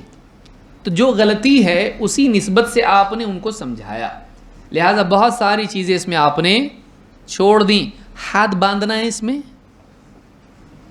کوئی آدمی کہتا ہے ہاتھ اٹھانا نہیں ہے، تو بولے ہاتھ اٹھانا بھی نہیں اور ہاتھ باندھنا بھی نہیں، تو کیا کرنے کا؟ ہاتھ نہیں باندھنے کا؟ بولے نہیں باندھنا تو پڑے گا، تو پھر اٹھانا بھی پڑے گا. ہاتھ کا ایک مسئلہ تم لوگے اور دوسرا نہیں لوگے، نہیں چلے گا نا. یا ایک چھوڑو گے اور دوسرے کو نہیں چھوڑو گے تو نہیں چلے گا. بولنا اگر ہاتھ اٹھانا نہیں ہے اس میں تو ہاتھ باندھنا بھی نہیں، کیونکہ یہ وہ بات ہے ہی نہیں. بات یہاں رکوع اور سجدے کی ہے، اور آپ نے خاص طور سے نماز میں وہ چیزیں جو لازم ہیں اور خاص طور سے رکوع اور سجدے کی نسبت سے ہے، وہ آپ نے یہاں پر بیان کیا ہے. تو اس کو بھی یاد رکھنا چاہیے. لوگ دلیلیں لیتے ہیں، بعض اوقات آدمی دیکھیے حدیثیں پڑھتا ہے لیکن اس کو صحیح نہیں سمجھنے کی وجہ سے استدلال غلط کر لیتا، اور یہ بھی نہیں سوچتا کہ پلٹ کے میرے اوپر آنے والا ہے، کہ ہاتھ باندھنے کا مسئلہ بھی اس میں نہیں ہے. تو اگر کوئی آدمی رفع الیدین کی دلیل نہ کرنے کی اس سے لے تو اس آدمی کو یہ کہا جا سکتا ہے پھر ہاتھ باندھنے کی بھی دلیل اس میں تو نہیں باندھنا چاہیے، چلتا نہیں. بولے وہ دوسری حدیث میں، تو ہم بولے وہ بھی دوسری حدیث میں ہے، سمجھا؟ اگر باندھنا دوسری حدیث میں ہے تو اٹھانا بھی دوسری حدیث میں ہے. ایک ہی حدیث سے پورا دن لیں گے کیا؟ پوری نماز اسی میں ہے کیا؟ اتحیات بھی تو نہیں ہے اس کے اندر. اچھا سلام ہے اس میں؟ سلام بھی نہیں ہے. کتنی ساری چیزیں آپ دیکھیے اس میں. تکبیرات ہیں، کتنی تکبیرات ہیں اس میں؟ پہلی ہے، اور باقی کی کیا کرنے کا؟ سمع اللہ لمن حمدہ بولے، کچھ بھی نہیں ہے اس کے اندر. اس میں ڈھانچہ بتایا گیا ہے جس میں خاص طور سے اطمینان اطمینان اطمینان کی بات آ رہی ہے. یہ اسی پس منظر میں سمجھ میں آئی بات. اس پورے حدیث سے ایک بنیادی بات یہ ملتی ہے کہ وہ صحابی چپ چاپ اٹھ کے گئے. 3 بار ایسا ہوا، جا واپس لوٹ نماز پڑھ، کیونکہ تو نے نماز نہیں پڑھی. تو اللہ کے نبی صلی اللہ علیہ وسلم کے حکم دینے کے بعد پڑھے ہوئے تھے نماز، لیکن پھر بھی واپس سے چپ چاپ گئے. اور 1 بار نہیں، 2 بار نہیں، کتنی بار ہوا یہ؟ 3 بار. صحابہ بات مانتے تھے اللہ کے نبی، لیکن ان کو ایسا ہوا کہ مطلب کچھ تو گڑبڑ ہو رہی ہے، تبھی تو کہہ رہے تو نے نہیں پڑھا نہیں پڑھا نہیں پڑھا. تو ایک بار پوچھ کے دیکھ لیتے ہیں کہ کیا بات ہے اس کے اندر. ہو سکتا ہے میری نماز میں کوئی ایسی غلطی ہو جس کی وجہ سے نہیں پڑھی ہو رہا ہو. نفی جو ہوتی ہے، نفی 3 اعتبار سے ہوتی ہے، اس کو بھی یاد رکھیے. کبھی نفی ہوتی ہے وجود کی نفی، وجود کی نفی، دوسری نفی ہوتی ہے صحت کی نفی، تیسری نفی ہوتی ہے کمال کی نفی ہے۔ جب کہا جائے کہ نہیں تو نہیں ہو سکتا ہے، وہ چیز موجود ہی نہیں ہے، تو انکار اس طرح سے نفی ہوتی ہے کسی چیز کا وجود ہی نہ ہو۔ یا اسی طرح سے دوسری نفی ہوتی ہے جس میں صحت کی نفی ہو کہ اس نماز صحیح نہیں ہوتی اگر یہ نہ کرے تو نماز صحیح نہیں ہوئی۔ اور کبھی کمال کی نفی ہوتی ہے کہ یہ عمل کامل نہیں ہے، ناقص ہے، اس کے اندر کچھ کمی ہے، ادا ہو گیا لیکن پرفیکٹ نہیں ہے۔ تو تین اعتبار سے نفی ہوتی ہے۔ تو انہوں نے سوچا کہ جب نہیں پڑھی کہہ رہے ہیں، پڑھا تو ہوں میں لیکن صحیح ڈھنگ سے نہیں پڑھی، صحیح ڈھنگ سے نہیں پڑھی، تو آپ سکھا دو کر کے پھر بعد میں ادب سے کہا اور آپ نے پھر نماز سکھائی ان کو۔ تو یہ صحابہ کا مزاج تھا فرما برداری کا۔ چلیے آگے بڑھتے ہیں۔ مردوں کا حال دیکھا آپ نے، عورتوں کا حال دیکھتے ہیں کیسی تھی عورتیں۔ اسید الانصاری کہتے ہیں انہ سمع رسول اللہ صلی اللہ علیہ وسلم یقول وهو خارج من المسجد، کہتے ہیں کہ اللہ کے نبی صلی اللہ علیہ وسلم مسجد کے باہر تھے اور انہوں نے سنا اللہ کے نبی صلی اللہ علیہ وسلم کو فرماتے ہوئے، نبی کریم صلی اللہ علیہ وسلم مسجد کے باہر ہی تھے اور آپ فرما رہے تھے اور دیکھا فاختلط الرجال مع النساء فی الطریق، اللہ کے نبی صلی اللہ علیہ وسلم مسجد کے باہر کھڑے ہو کر دیکھ رہے تھے کہ راستے میں مرد اور عورت بالکل خلط ملط ہو رہے ہیں، بھیڑ ہے ان کی اور بالکل مل جل کے چل رہے ہیں، ایسا فاصلہ ان میں نہیں، الگ الگ نہیں ہے بلکہ ایک ساتھ سب کے سب ہیں۔ فقال رسول اللہ صلی اللہ علیہ وسلم للنساء، آپ نے عورتوں سے کہا استأخرنا فإنه ليس لكن أن تحققن الطريق عليكن بحافات الطريق، آپ نے کہا ہٹو، پیچھے ہٹو، تم لوگ، تمہارے لیے مناسب نہیں کہ بیچوں بیچ راستے میں مردوں کے ساتھ چلو، تمہارے لیے مناسب نہیں کہ راستے کے بالکل بیچوں بیچ سے چلو، تمہارے لیے زیادہ بہتر یہ ہے، تمہارے لیے ہونا چاہیے کہ تم راستے کے کنارے سے چلو، مردوں کے ساتھ بالکل مل جل کے تم مت چلو، کیا کرو، راستے کے کنارے چلو۔ فکانت المرأۃ، اب جو حکم دیا تو عورتوں میں اس کی تعمیل کیسی تھی، کہتے ہیں فکانت المرأۃ تلتصق بالجدار حتی ان ثوبها لیتعلق بالجدار من لصوقها به، عورتیں دیوار سے چمٹ کے ایسی چلنے لگیں کہ بعض اوقات ان کی چادریں دیوار سے ایک دم قریب ہو کر چلنے کی وجہ سے وہاں پہ دیواروں میں اٹک جاتی تھی، کبھی کوئی جھاڑی بھی ہوگی، کبھی کچھ ہوگا، اتنا کنارے سے وہ چلتی تھیں کہ ان کے کپڑے جھاڑیوں میں اس میں اٹک جاتے تھے۔ ایک حکم آیا کنارے سے چلو، وہ کنارے سے چلنے لگ گئی، یہاں تک کہ ان کی چادریں اٹک جایا کرتی تھی راستے کے کنارے پر، لیکن انہوں نے اللہ کے نبی صلی اللہ علیہ وسلم کا حکم نہیں توڑا۔ اس حدیث کو امام ابو داؤد نے روایت کیا ہے۔ تو اس زمانے میں مردوں اور عورتوں کا ایک عام مزاج تھا، حکم آ گیا عمل کرنا ہے خلاص، اگر مگر چنانچہ چہ جائے کہ ہاں لیکن نہ ہو، کچھ نہیں، حکم آ گیا عمل کرنا ہے، ہمارے نبی کا حکم ہے، ہم نہیں مانیں گے کون مانے گا؟ اور ہم کو اگر جنت میں جانا ہے، اللہ کو راضی کرنا ہے، دنیا اور آخرت میں کامیاب ہونا ہے تو حکم ماننا پڑے گا۔ رہنما کی بات ماننے سے منزل تک پہنچتے، ہمارے نبی بتا رہے رستہ، ہم کو اس پہ نہیں چلیں گے تو ہم نہیں پہنچیں گے، ماننا ہی پڑے گا۔ تو یہ مزاج ان کے اندر تھا۔ مغیرہ بن شعبہ کہتے ہیں، اب یہ واقعہ بھی سنیے، اتیت النبی صلی اللہ علیہ وسلم فذکرت له امرأة اخطبها، مغیرہ بن شعبہ کہتے ہیں میں اللہ کے نبی صلی اللہ علیہ وسلم کے پاس آیا اور میں نے آپ کے سامنے ایک عورت کا تذکرہ کیا کہ میرا ارادہ ہے ان کو نکاح کا پیغام بھیجنے کا۔ نوجوان سنیں اور نوجوان بچیاں بھی جو سن رہی ہیں وہ بھی سنیں۔ تو کہا کہ میرا ارادہ ہے، رشتہ بھیجنا ہے مجھ کو۔ فقال اذهب فانظر الیہا فانها اجدر ان یؤدم بینکما، کہا ٹھیک ہے، نکاح کا ارادہ ہے، دیکھ بھی لو اس کو، دیکھ لو اس کو، بن دیکھے نکاح نہیں، دیکھ کے نکاح کرو، دیکھو اس کو، اس لیے کہ اس کو دیکھنے سے تمہاری محبت میں اور نکاح کے رشتے میں، نکاح کے بعد کی زندگی میں پختگی ہوگی، دیکھ لو، روز نہیں۔ ہم کو معلوم ہے کہاں کہاں گاڑی غلط ٹرن لے سکتی ہے، ہاں بولے حدیث میں سنا دیکھ لو، تو دیکھتے رہو نہیں ہے اس میں، دیکھ لو. ورنہ روز چیٹ کرتا نا, روزانہ اس پہ ویڈیو چیٹ کرتا واٹس ایپ پہ, کیوں؟ بولے حدیث میں. تو لڑکی کا ابا بھی بولا ایسی بھی حدیث رہتی کیا؟ بیچارے اس کو کیا معلوم ہے, ایسی کوئی حدیث نہیں ہے. نکاح سے پہلے دیکھ لینا ایک بار بس, یہ نہیں کہ روزانہ اس کا دیدار کرتا رہے, صحیح نہیں ہے. تو کہا کہ اذهب فانظر الیہا فانہ اجدر ان یؤدم بینکما, اس کو دیکھ لو اس لیے کہ اس کو دیکھنے سے تمہارے درمیان رشتے کی پختگی ہوگی. فاتیت امرأة من الانصار فخطبتها الى ابویہا, کہتے ہیں کہ میں ایک انصاری خاتون کے گھر پہنچا جس کو رشتہ دینا تھا, اور میں نے رشتہ کس کو پیش کیا؟ ڈائریکٹ اس کو فیس بک پہ. کس کے پاس رشتہ بھیجا؟ بات کس سے کی؟ الی ابویہا, ماں باپ سے اس کی بات کی. فاخبرتہما بقول النبی صلی اللہ علیہ وسلم, اور میں نے ان کو بتایا جو اللہ کے نبی صلی اللہ علیہ وسلم نے کہا تھا کہ جب رشتہ بھیجا ہے, نکاح کرنے کا ارادہ ہے, تو اس کو دیکھ لو. میں نے ماں باپ کو بتایا. فکأنہما کرہا ذلک, میرا ایسا لگتا ان کے چہرے کو دیکھ کے مجھ کو محسوس ہوا کہ میرا اس لڑکی کو دیکھنے کا معاملہ ان کو بہت ناپسند تھا کہ میں ان کی بیٹی کو دیکھوں. یعنی وہ گھر کیسے تھے دیکھیے, پردے والے. ہماری بیٹی کو کوئی اجنبی آ کے دیکھے, ابھی تک تو یہ معاملہ پورا ہوا نہیں ہے. تو ان کے دل میں اس چیز کے لیے ایک طبعی کراہت تھی کہ ہماری بچی کو کیسا دیکھے گا کوئی. تو معلوم ہے کہ اس زمانے میں پردہ تھا, تو ان کا دیکھنا ان کو ناگوار گزرا.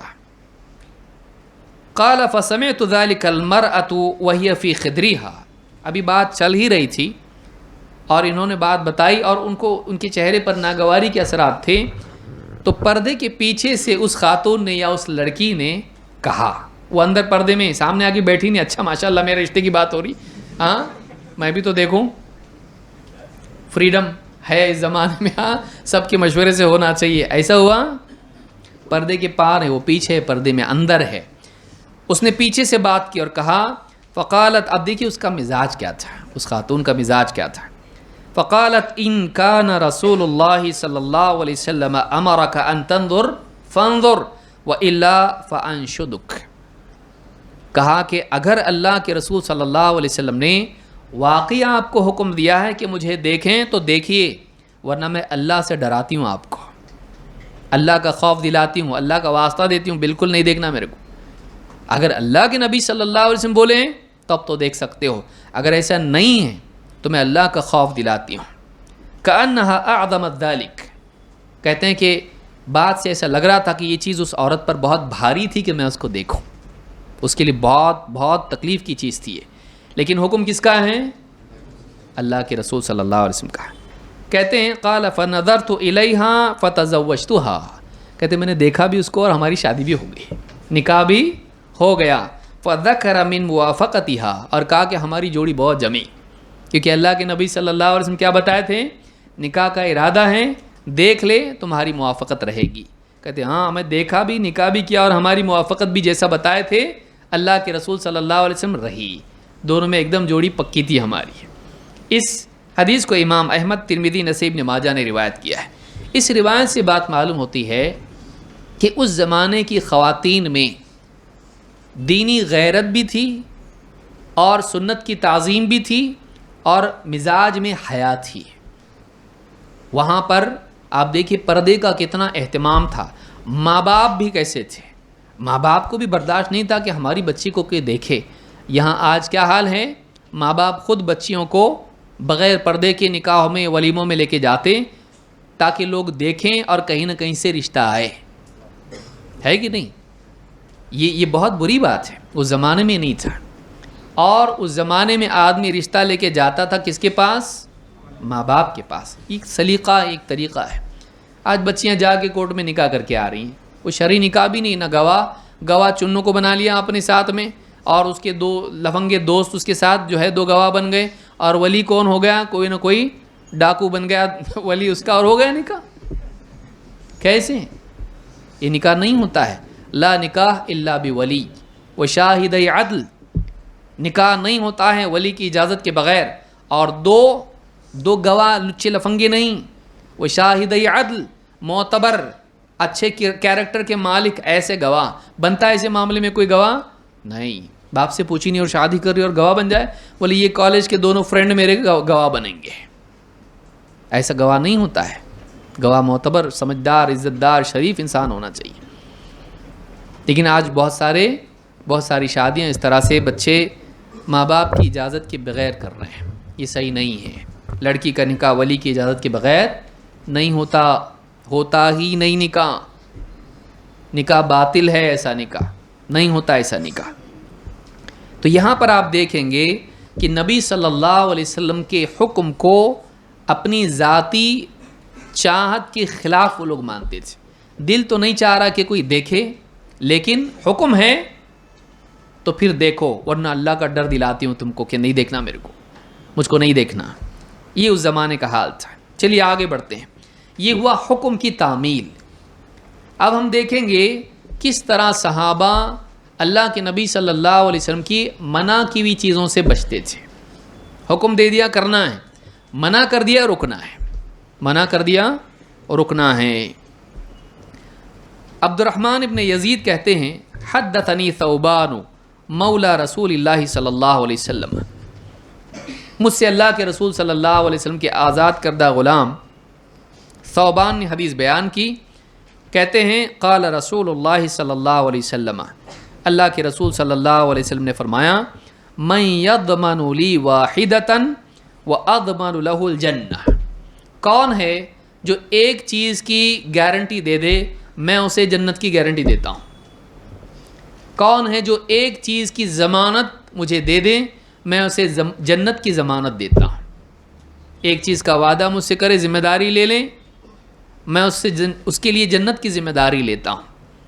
قال قلت انا یا رسول اللہ, حضرت ثوبان نے کیا کہا, اللہ کے رسول میں اس کی ذمہ داری لیتا ہوں, جو بھی آپ حکم دو میں کروں گا, اگر جنت کی ضمانت لے رہے اللہ کے نبی صلی اللہ علیہ وسلم. قال لا تسأل الناس شیئا, آپ نے کہا کسی سے کچھ مانگنا مت, کسی سے کچھ مانگنا مت. لا تسأل الناس شیئا. اب ان کا حال کیا تھا دیکھیے. کہتے ہیں قال, راوی کہتے ہیں فَكَانَ صَوْتُ ثَوْبَانَ يَسْقُطُ وَهُوَ عَلَى بَعِيرِهِ, انہوں نے اس حکم کو اتنا سنبھالا اپنی زندگی میں کہ اگر وہ اپنے اونٹ پر سوار ہوتے اور ان کا چابک نیچے گر جاتا, فَيُنِيخُ حَتَّى يَأْخُذَهُ, وہ اپنے اونٹ کو بٹھاتے, اترتے اور اپنا چابک لیتے. وَمَا يَقُولُ لِأَحَدٍ نَاوِلْنِيهِ, کسی سے کبھی نہیں کہتے ذرا اٹھا کے دو مجھ کو, بلکہ اگر ان کا چابک بھی گر جاتا تب بھی اونٹ کو بٹھاتے, اس سے اترتے اور وہ خود اپنے ہاتھ سے اٹھاتے, کسی سے مانگتے نہیں تھے. آپ نے جس سیاق میں کہا تھا کسی سے دنیا کی کوئی چیز مانگنا نہیں, سوال نہیں کرنا, مانگنا نہیں, لیکن انہوں نے اس کو اتنا عام لے لیا کہ ان کی کوئی چیز اگر گر بھی جاتی تھی تو کسی سے بولتے نہیں تھے کہ اٹھا کے دو, خود اونٹ کو بٹھا کے اتر کے اس کو اٹھا کے لیتے تھے. صحابہ کی زندگی میں یہ چیز تھی, جس سے منع کر دیا اس کو کرنا ہی نہیں ہے. چھوٹی بڑی ساری چیزیں پابندی سے اس کا اہتمام زندگی میں ان کے تھا. آج ہم کتنی چیزیں جانتے ہیں اللہ کے نبی صلی اللہ علیہ وسلم نے منع کیا ہے, لیکن پھر بھی ہماری زندگی میں وہ چیز ہیں, ہمارے گھروں میں وہ چیزیں ہیں. کب نکالیں گے ہماری زندگی سے ان چیزوں کو؟ ہم زندگی ختم ہو جائے گی آج نہیں تو کل, اچانک اللہ کی طرف سے لے جانے والا آئے گا اور ہم کو جانا پڑے گا. انکار کر سکتے. تو کیسے حال میں اللہ سے ملنا چاہتے ہم لوگ, کیسی زندگی کے ساتھ اللہ کے سامنے پیش ہونا چاہتے ہم لوگ, کب ہم اپنے آپ کو بدلیں گے یہ ہم کو سوچنا ہے. آج نہیں تو کل ہم کو دنیا چھوڑ کے جانا ہے. یہاں کی لذتیں بھی چھوٹ جائیں گی, یہاں کی ساری چیزیں چھوٹ جائیں گی. پھر اللہ اور بندہ کس حال میں اللہ کے سامنے پیش ہوتا ہے, جیسا جیا ویسا ملے گا, جیسا جیا ویسا اللہ سے ملے گا. لہٰذا پاک صاف ہو کے ہم جائیں, ہماری زندگی میں وہ آلودگیاں وہ گندگیاں نہ ہوں جن کے ساتھ اللہ تعالیٰ بندے سے ملنا پسند نہیں کرتا ہے. کہ بندہ کی زندگی میں وہ ہوں تو اللہ اس سے پسند نہیں کرتا ملنا. اپنی زندگی کو پاک کرنے کی کوشش کریں. ہم اپنی عقل سے نہیں سمجھ سکتے کہ کیا غلط ہے کیا صحیح ہے. ہمارے لیے اللہ نے احسان کیا کہ ایسا نبی ہم کو دیا جنہوں نے پیشاب پاخانے سے لے کے ساری زندگی کے بڑے سے بڑے امور کے بارے میں بھی ہم کو سکھا دیا، یہ اچھا ہے یہ برا ہے، پیشاب پاخانہ کی صفائی تک ہم کو بتا دی۔ ایسے نبی کی باتیں ہم اگر اپنے سینے سے نہیں لگائیں، اپنی زندگی میں نہیں لائیں، اس سے بڑھ کے محرومی اور بدقسمتی کیا ہو سکتی ہے؟ اس کی اس کی باتیں آدمی سنتا، سب کی بات سنتا، آدمی کسٹمر کی تک سنتا، ڈبہ بنا کے رکھتا، فیڈ بیک دو اس میں، ان کا فیڈ بیک لیتا دکان چلانے کے لیے، زندگی چلانے کے لیے رسول کا فیڈ بیک کب لے گا تو؟ اللہ کے رسول صلی اللہ علیہ وسلم کے مشورے، آپ کے حکم، آپ کی تعلیمات، یہ کب لے گا؟ دنیا بھر کے سارے لوگوں کے وکیل کا مشورہ لیتا، فلاں کا لیتا، فلاں کا لیتا، ہر چیز میں لیتا، ایکسپرٹ کا مشورہ لیتا، کانٹریکٹر کا لیتا، گھر تعمیر کرنے والے کا، انجینئر کا، موٹر کا ریپیئر، ہر ایک کے مشورے لیتا، کون سا آئل لینا، وہ آئل ڈالنا گاڑی میں، کون سا پیٹرول اچھا رہتا، یہ پیٹرول اچھا رہتا، کون سی دوا اچھی، کون سے کپڑے اچھے، ہر چیز کے بارے میں سب سے سنتا، سب سے پوچھتا، سب کی بات مانتا، دودھ سے لے کے گھی تک سب کی سنتا۔ لیکن زندگی سب سے بڑی قیمتی چیز ہے، یہ گئی تو ملنے والی نہیں واپس، ہم لوگ اس پلانٹ پہ واپس آنے والے نہیں ہیں، گئے تو گئے، یہ ایک موقع ہے پہلا اور آخری، اس کو صحیح نہیں گزاریں گے تو پھر کیا گزاریں گے؟ ہم واپس زندگی گزارنے کا موقع ملنے والا نہیں ہے۔ اس کے لیے اللہ نے بھیجا اپنے رسول محمد صلی اللہ علیہ وسلم کو کہ یہ صحیح زندگی گزاریں، لیکن اس موقع کو ضائع کر دیا تو پھر اور کون سے موقع کا انتظار ہم لوگ کر رہے ہیں؟ کب جئیں گے اچھی زندگی اگر آج نہیں تو؟ اللہ تعالی ہم کو سمجھ عطا فرمائے۔ تو اس حدیث سے بات معلوم ہوتی ہے کہ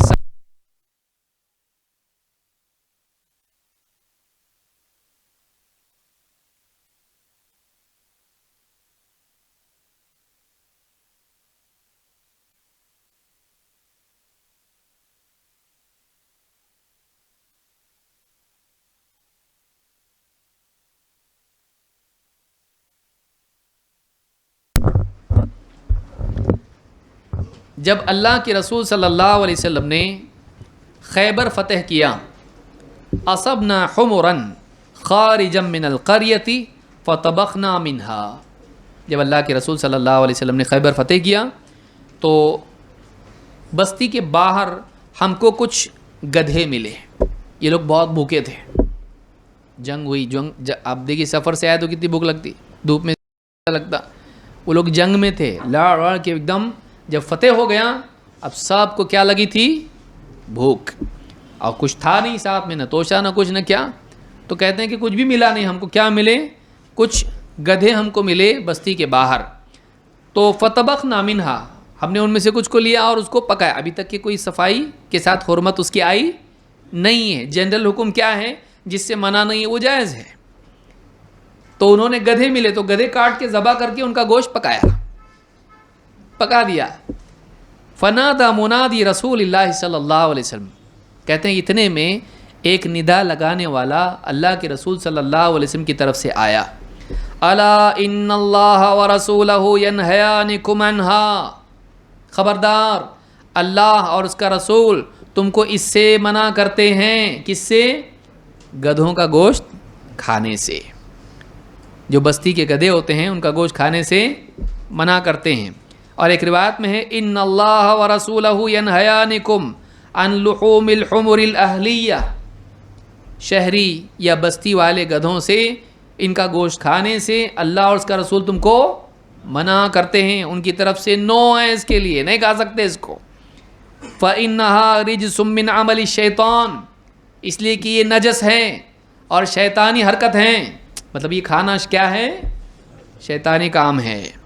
کہتے ہیں فَأُكْفِئَتِ الْقُدُورُ بِمَا فِيهَا وَإِنَّهَا لَتَفُورُ بِمَا فِيهَا، کہتے جو بھی ہانڈیاں کھانا پک رہی تھی، کھت کھت کھت کھت پک رہا تھا کھانا اس میں، اور ساری بھوک سے پریشان سب لوگ، لیکن سب نے کیا کر دیا؟ ان ہانڈیوں کو پلٹ دیا، اب کی بار کھائیں گے، نیکسٹ ٹائم نہیں کھائیں گے انشاءاللہ۔ کیا ایسا؟ ہم لوگ کا حال ہے وہ، ہاں آئندہ بالکل نہیں، دیکھ نہیں کھانا، منع کیے نا، یہ ابھی پک گیا، ابھی یہ کھا سکتے ہیں، اب پک گیا، کھانا ضائع نہیں کرنا نا، فاتحہ کا تو ہے نا، ہاں درگاہ کا، کھانے نے کیا بگاڑا تیرا بھائی؟ کھانے کا کوئی قصور ہے؟ اناج کو یہ نہیں کرنا، ضائع نہیں کرنا، وہ بھی تو اللہ کا حکم ہے نا، ضائع نہیں کرنا اس کو. تو درگاہ کا بھی کھا سکتے ہیں, غیر اللہ کے نام کا بھی کھا سکتے, کندوری بھی کھا سکتے. رشتہ داری جوڑنا چاہیے بھائی, نہیں رشتہ دار کی دعوت ہے تو کھانا چاہیے. کسی نے دعوت دیا, اس کا دل نہیں توڑنا. تو آدمی بہانے ڈھونڈتا ہے. بھوکے تھے, جنگ سے ابھی فارغ ہوئے ہیں, نڈھال ایک دم, اور ہانڈیاں پک رہی ہیں آلریڈی. کھانا کیا ہے, ویل کوکڈ ایک دم, بالکل کھٹ کھٹ کھٹ کھٹ پک رہا ہے اس کے اوپر. لیکن کیا کیا, جیسے ہی انہوں نے حکم سنا اور کچھ کیا, پہلا کام کیا کیے, ہانڈیاں پلٹ دی.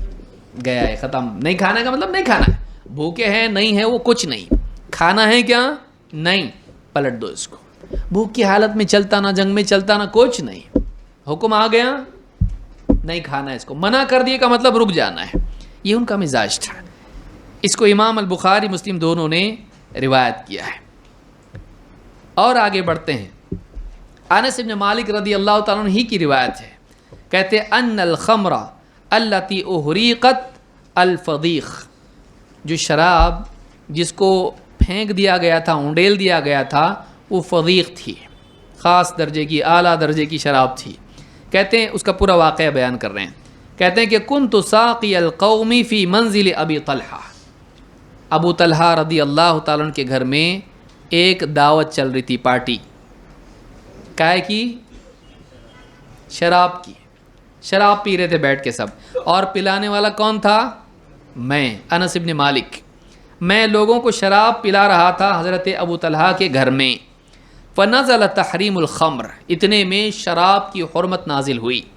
فامر منادیا فنادا, ایک پکارنے والا پکارنے لگا, اس نے ندا لگائی, میں اعلان کیا کسی نے, باہر گھر کے باہر اعلان ہو رہا تھا. فقال ابو طلحہ اخرج فانظر ما هذا الصوت, ابو طلحہ رضی اللہ تعالیٰ نے کہا ذرا جاؤ باہر دیکھو یہ اعلان کا چیز کا ہو رہا ہے. قال فخرجت, کہتے ہیں کہ میں باہر نکلا. فقلت هذا مناد ینادی, آگے کیا کہا, باہر ایک پکارنے والا پکار رہا. کیا پکار رہا, الا ان الخمر قد حرمت, خبردار شراب حرام ہو گئی, شراب حرام ہو گئی. قال علی, کیا کہا ابو طلحہ نے, کیا کہا حضرت انس سے.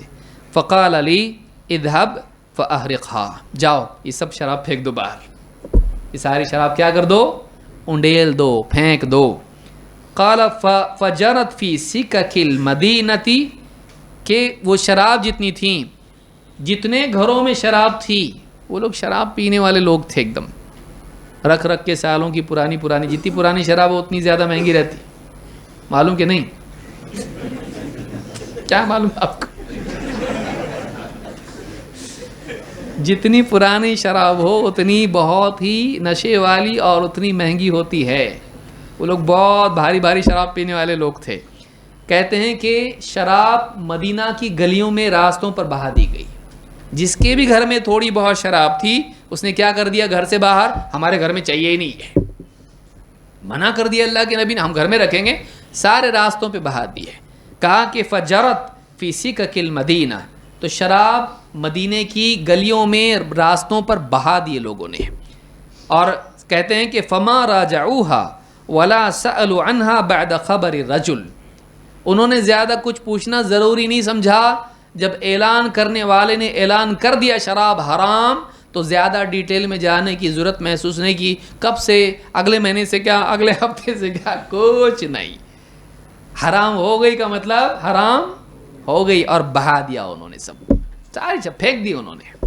اور یہ بہت مہنگی, بیچے تو چلتا کیا اس کو, اپنے میں حرام ہے نا, یہودی لوگوں کو تو بیچ سکتے نا اس کو, نہیں, ہمارے لیے حرام, ہم نہیں پئیں گے, ان کو بھی نہیں دیں گے. اگر یہ غلط ہے نہیں, تو انہوں نے کیا کر دیا, شراب بہا دی اس کو. تو یہ صحابہ کا مزاج تھا.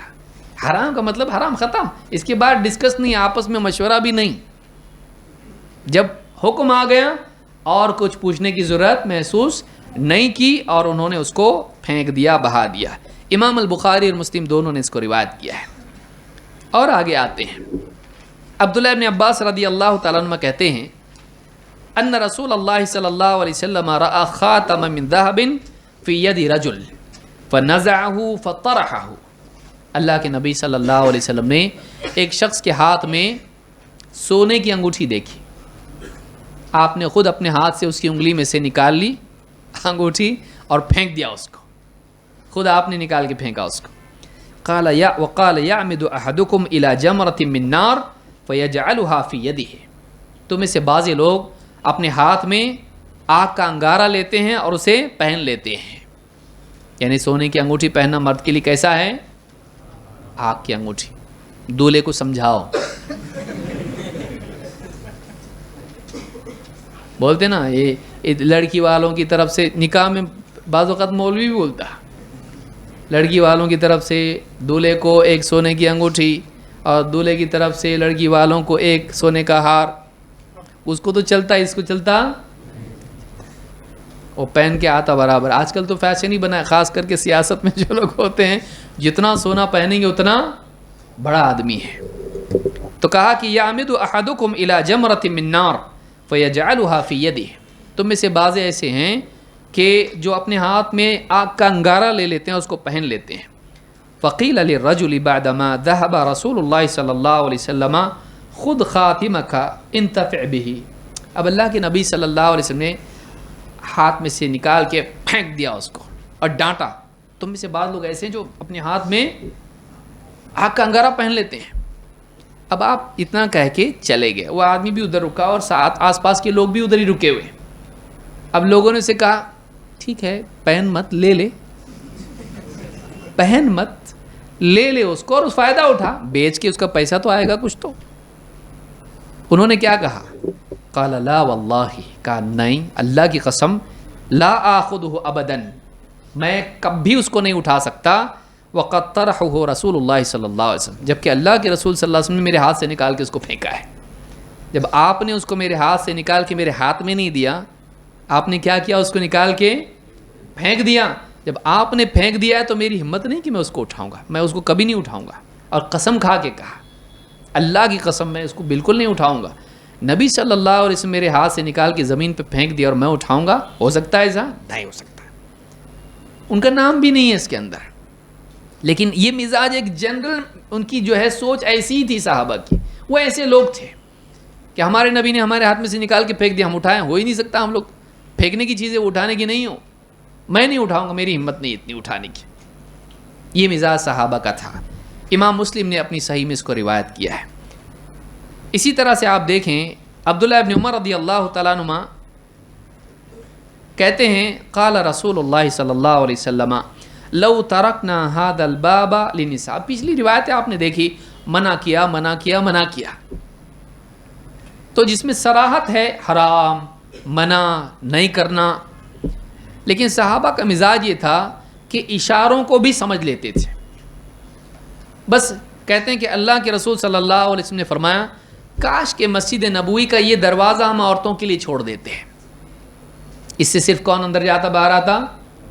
عورتیں. یعنی مرد اس میں چھپا ہوا ہے کہ یہ عورتوں کے لیے خاص ہو تو مرد وہاں سے جائیں گے آئیں گے نہیں, لیکن منع کیا مردوں کو نہیں. خالی بتا کاش کہ, اور وہ بھی کیسا ہے, کاش کہ یہ دروازہ ہم عورتوں کے لیے خاص کر دیتے ہیں. بس اتنا بول دیے. نافع کہتے ہیں فلم يدخل منه ابن عمر حتى مات.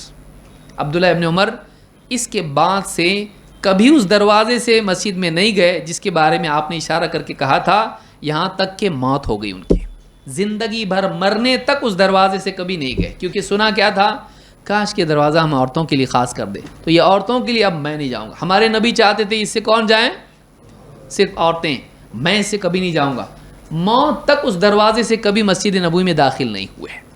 یہ یعنی ابن عمر رضی اللہ تعالیٰ عنہ کا مزاج تھا. جیسے ان کو معلوم ہوتا تھا یہ پسند ہے کرتے تھے, پسند نہیں ہے نہیں کرتے تھے. اور یہ عام صحابہ کا مزاج تھا. اس سے علماء نے یہ استدلال کیا, یہ ابو داؤد کی روایت ہے کہ مسجد میں اگر خوف و فتنے کا تو مسجد میں عورتوں کو آنے سے روکا نہیں جائے گا, البتہ ان کے لیے الگ انتظام کیا جا سکتا ہے. کیونکہ آپ نے کیا کہا, الگ ہو ان کے لیے دروازہ تو اچھا کہ مکس اپ نہیں ہو. تو اس لیے اگر الگ سے ہی حصہ ان کے لیے ہو تو گنجائش ہے کہ وہ امام کی اقتداء میں نماز پڑھیں, لیکن ان کو روکنا ٹھیک نہیں ہے, روکنے سے منع کیا. آگے اس کی بھی حدیث آئے گی. نبی صلی اللہ علیہ وسلم کے حکم اور آپ کی ممانعت, آپ کے امر و نہی کی خلاف ورزی پر نکیر۔ صحابہ کے مزاج میں یہ بھی تھا کہ جب وہ کوئی ایسی چیز دیکھتے تھے جو سنت کے خلاف ہے ٹوکتے تھے، ایسا نہیں بولتے تھے تو اپنی جگہ صحیح میں اپنی جگہ صحیح، جیسا کہ ہمارے زمانے میں ہے، کسی نہیں توڑنا، اللہ کا حکم توڑنا، سنت توڑنا، سب توڑنا، شریعت کے حکم اور شریعت کی حدود پھلانگنا، لیکن کسی کا دل توڑنا نہیں۔ You scratch my back and I scratch yours, walk with the devil till you cross the bridge, ہے کہ نہیں؟ تو میری پیٹھ کھجا میں تیری کھجاتا، تم میرے بارے میں مت بول میں تیرے بارے میں نہیں بولتا، اور شیطان کے ساتھ بھی چلتے رہو جب تک کہ برج کراس نہیں ہو جاتا، یعنی کوئی کسی کو بولو ہی مت۔ ہم اس دور میں ہیں جس میں مداہنت ہوتی ہے۔ مداہنت یہ ہے کہ اللہ کے حکم توڑے جائیں اور کوئی کسی کو سمجھانے والا، اس کو روکنے والا، ٹوکنے والا نہ ہو۔ یہ اسلامی معاشرہ یہ نہیں ہے۔ اسلامی معاشرہ وہ ہے جس میں لوگ ایک دوسرے کو نصیحت کریں، اس کے بغیر کامیابی ہی نہیں ہے۔ والعصر ان الانسان لفی خسر الا الذین آمنوا وعملوا الصالحات، ختم، اپنا اپنا عمل کرو، آخر میں کیا ہے؟ وتواصوا بالحق وتواصوا بالصبر، ایک دوسرے کو حق بات کی تاکید کریں، صبر کی تاکید کریں۔ حق بات کی تاکید کرنا ہم چھوڑ دیتے ہیں، یا بعض اوقات بولتے بھی ہیں، اچھی اچھی باتیں بولتے، لیکن منع کسی کو غلط کام سے کرتے نہیں ہونا چاہیے۔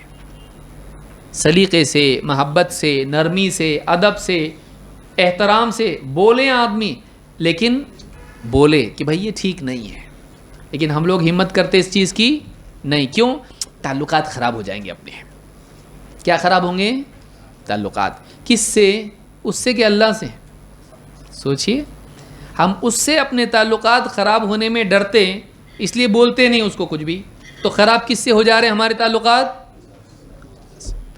تو کتنا بڑا رسک لے رہا، ایک بندے سے اپنے تعلق کو بچانے کے لیے رب العالمین سے تعلق خراب کر رہا تو یہ عقل مندی نہیں، بے وقوفی ہے۔ اگر اللہ تعالیٰ کی خاطر اگر تو اس کو نصیحت کریں، بہت ممکن ہے وہ ناراض ہو، لیکن اللہ تعالیٰ اس کی رات کے اس کے دل میں اس کے بات ڈالے، نہیں بات تو اس کی صحیح تھی یار۔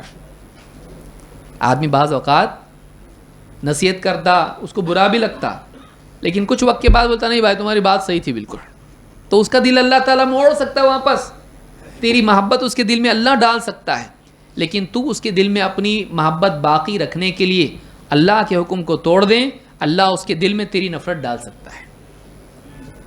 تیرا دھیان اس پہ نہیں، کس پہ ہونا چاہیے؟